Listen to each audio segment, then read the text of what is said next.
Have you ever wondered why misfortunes befall kind-hearted individuals? Today, on this fascinating journey, we will delve into one of humanity's deepest mysteries through the narrative of Job, a tale of devotion, despair, and the eternal quest for fairness. But wait, what if I told you that this ancient story holds astonishing answers for our contemporary lives? Prepare to question everything you thought you knew about adversity, faith, and divine justice. Don't miss a single moment of this revealing journey. In this biblical narrative from the book of Job, we encounter a wealthy man named Job who lived in a region called Uz. He had a large family and vast herds. Job was a righteous and just man, always dedicated to leading an ethical life and maintaining a disciplined relationship with God. In the land of Uz lived a man named Job. This man was blameless and upright, feared God, and shunned evil. He had 7 sons and 3 daughters, owned 7,000 sheep, 3,000 camels, 500 yoke of oxen, 500 donkeys, and a large number of servants. He was considered the most prominent among all the people of the East. Job's children used to hold feasts in their homes on their birthdays and invited their 3 sisters to eat and drink with them. After a period of feasting, Job would organize a purification ritual for them early in the morning, offering a burnt offering for each, thinking perhaps my children have sinned and cursed God in their hearts. This was Job's regular practice, as described in the first chapter, verses 1 to 5. God highlighted Job's virtues to Satan, but Satan argued that Job was righteous only because God abundantly favored him. One day the angels came to present themselves before the Lord, and Satan was among them. The Lord asked Satan, "Where have you come from?" Satan replied, "From roaming throughout the earth, going back and forth on it." Then the Lord said to Satan, "Have you considered my servant Job? There is no one on earth like him. He is blameless and upright, a man who fears God and shuns evil." "Does Job fear God for nothing?" Satan replied. "Have you not put a hedge around him and his household and everything he owns? You have blessed the work of his hands, and his flocks and herds have spread throughout the land." These dialogues between God and Satan are narrated in the book of Job, chapter 1, verses 6 to 10. Satan challenged God, saying that if he were allowed to inflict suffering on Job, Job would change and curse God. God allowed Satan to torment Job to test this bold claim, but forbade him from taking Job's life. "But now stretch out your hand and strike everything he has, and he will surely curse you to your face." "Very well then, everything he has is in your power, but do not lay a finger on the man himself." Then Satan went out from the presence of the Lord. These events are described in the book of Job, chapter 1, verses 11 and 12. Job received 4 pieces of news in a single day, reporting that his sheep, servants, and 10 children had died at the hands of invaders, thieves, or natural disasters. One day, while Job's sons and daughters were feasting and drinking wine at the oldest brother's house, a messenger came to Job and said, "The oxen were plowing and the donkeys were grazing nearby when the Sabaeans attacked and carried them off, killed the servants with the sword, and I alone have escaped to tell you." While he was still speaking, another messenger came and said, "The fire of God fell from the heavens and burned up the sheep and the servants, and I alone have escaped to tell you."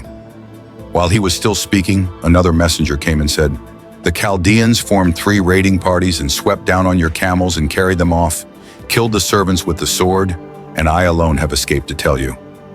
While he was still speaking, another messenger came and said, "Your sons and daughters were feasting and drinking wine at the oldest brother's house, when suddenly a mighty wind swept in from the desert and struck the 4 corners of the house. It collapsed on them, and they are dead. I alone have escaped to tell you." These tragic events are described in the book of Job, chapter 1, verses 13 to 19. In his grief, Job tore his robes and shaved his head, but he still praised God in his prayers. Then Job arose, tore his robe, shaved his head, and fell to the ground in worship, saying, "Naked I came from my mother's womb, and naked I will depart. The Lord gave, and the Lord has taken away. May the name of the Lord be praised." In all this, Job did not sin or charge God with wrongdoing. This response from Job is found in the book of Job, chapter 1, verses 20 to 22. Satan appears in heaven again, and God gives him another opportunity to test Job. This time, Job suffers from terrible skin sores. Job's wife tries to persuade him to curse God and give up on life, but he resists and tries to endure his sufferings. Two plots are skillfully intertwined, one celestial and one earthly. The events on earth are the result of something that has already happened in heaven, just as there is war on earth immediately after a conflict in heaven, as in the book of Revelation. Eliphaz, Bildad, and Zophar, three of Job's friends, arrive to comfort him, sitting with him in silence for 7 days out of respect for his mourning. Job speaks on the seventh day, initiating a dialogue in which each of the four men offers poetic descriptions of their problems. Job curses the day of his birth, comparing life and death to light and darkness. He wishes he had never been born and that his birth had been covered by darkness, feeling that life only increases his agony. Eliphaz responds that Job, who once comforted others, now admits that he was never truly aware of their suffering. Eliphaz concludes that Job's pain must be due to some sin he committed and recommends that Job seek God's favor. Bildad and Zophar agree that Job must have committed some evil to provoke God's justice and argue that he should try to demonstrate more innocent behavior. Bildad supposes that Job's children brought death upon themselves. Worse still, Zophar hints that any mistake Job made would deserve far more pain than he has received. Job reacts to each of these comments so irritably that he calls his sympathizers worthless physicians who mask their help with lies, as described in the book of Job, chapter 13, verses 1-4. My ears have heard and understood that.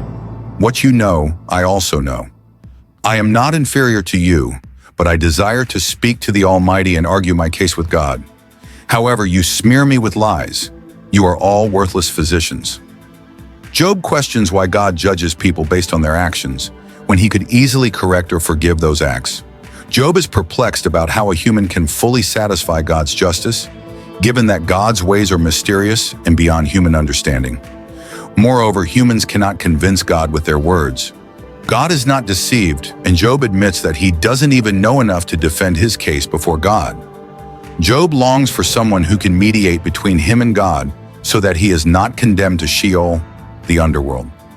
Job believes that in heaven there is a witness or redeemer who will testify to his integrity, as he expresses in chapter 19, verse 25. I know that my Redeemer lives, and that in the end he will stand upon the earth. And in chapter 16, verse 19, even now my witness is in heaven, my advocate is on high. The suffering becomes unbearable for Job, and he grows bitter, anxious, and frightened. He laments the injustice of God allowing wicked people to prosper while he and many other honest people suffer. Job wants to confront God and protest, but he cannot find him physically. He thinks that wisdom is hidden from humanity, but resolves to pursue it, fearing God and avoiding evil. Eventually, God intervenes in the divine dialogue of the first round. During his speeches, Job asks God 36 times to speak with him. Now his wish is granted on the 2 occasions when God speaks to Job. This happens in the midst of a storm. There is a certain humor in the way God addresses him. Job is reminded by God that he is the creator of everything. God reviews his impressive activity of creating and sustaining the world, asking Job if he could match that work. He ends by asking if Job is in a position to judge, saying that it is impertinent for Job to believe that God should explain himself to him. Job is made to feel very small. Eventually, Job responds, I am unworthy. How can I reply to you? I put my hand over my mouth. I spoke once, but I have no answer. Twice, but I will say no more. In the second encounter, God does not speak about himself as the creator, but about 2 of his creatures. Interestingly, it is full of humor. Once again, he asks Job about his thoughts regarding the behemoth, the hippopotamus, and the leviathan, the crocodile, as if these incredible beasts held the answers to life's great problems. Job is reminded that he cannot understand God or the animal world, much less the moral world. Thus, God's main point is, why are you trying to argue with me? Job responds that God is all-knowing and that no plan of his can be thwarted. He now realizes that his questioning of God was entirely inadequate and despises himself, repenting in dust and ashes. Although the encounter with God is humiliating for Job, The core of Job's problem is addressed as he reconnects with God. The dialogue offers a magnificent and unexpected climax to the book. In the epilogue, the text shifts from poetry to prose as Job accepts that he must not blame God for his interactions with him. God restores Job's children, 7 sons and 3 daughters, property, camels, and flocks of sheep, making him much richer and happier than before.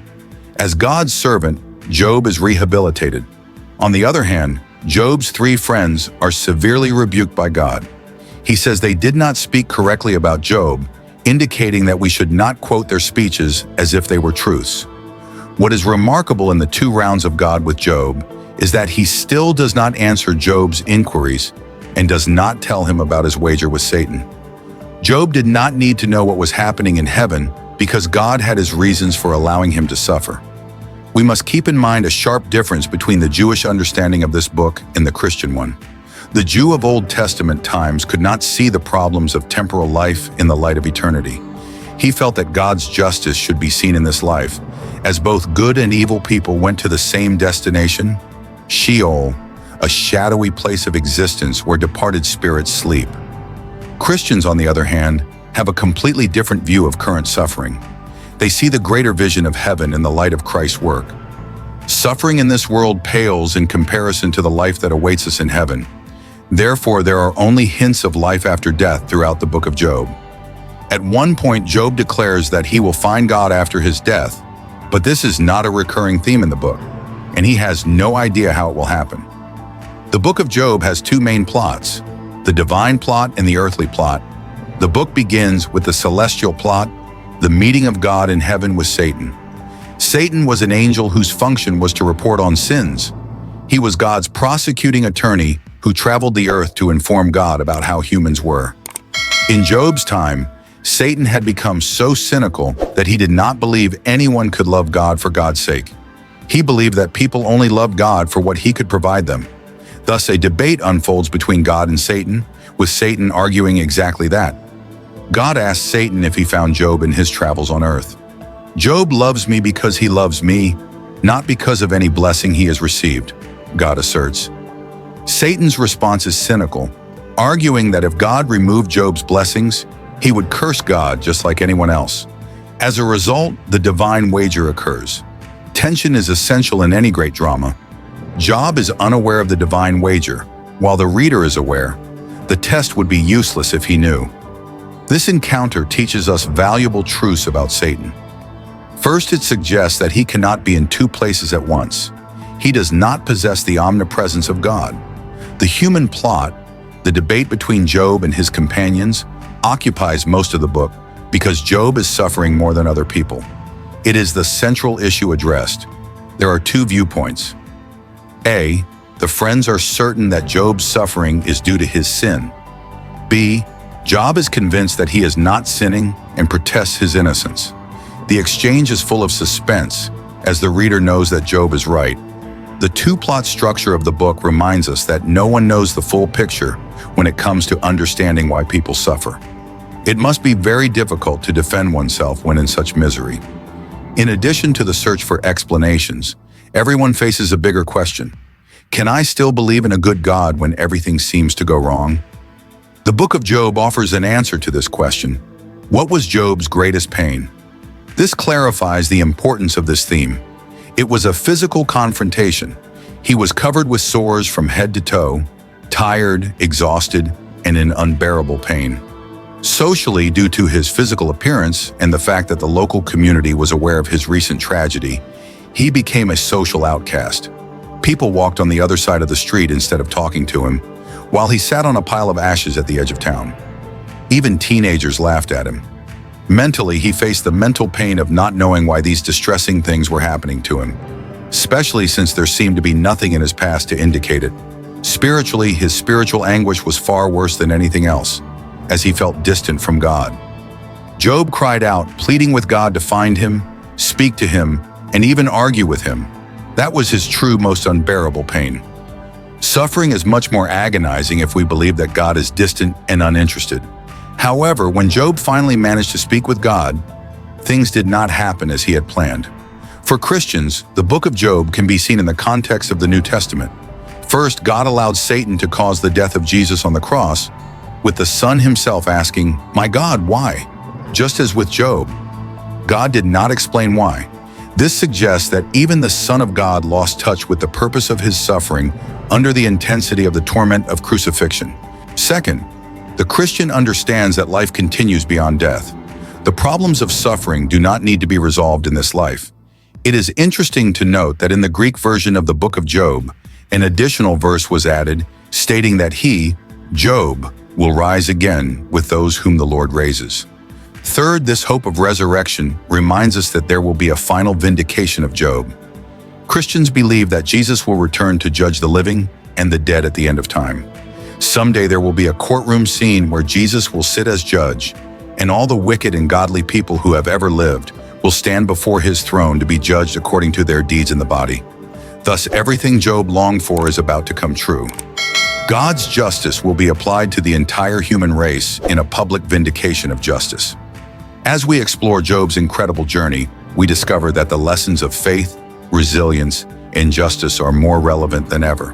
But the journey doesn't end here. We have much more to uncover together. If you enjoyed this video, imagine what else we can explore.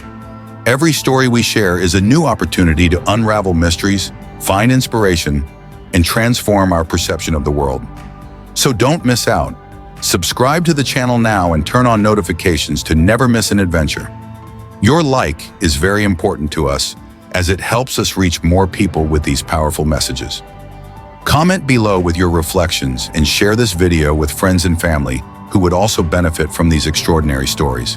Together, we will continue our journey in search of wisdom and inspiration. See you in the next video as we close another chapter together.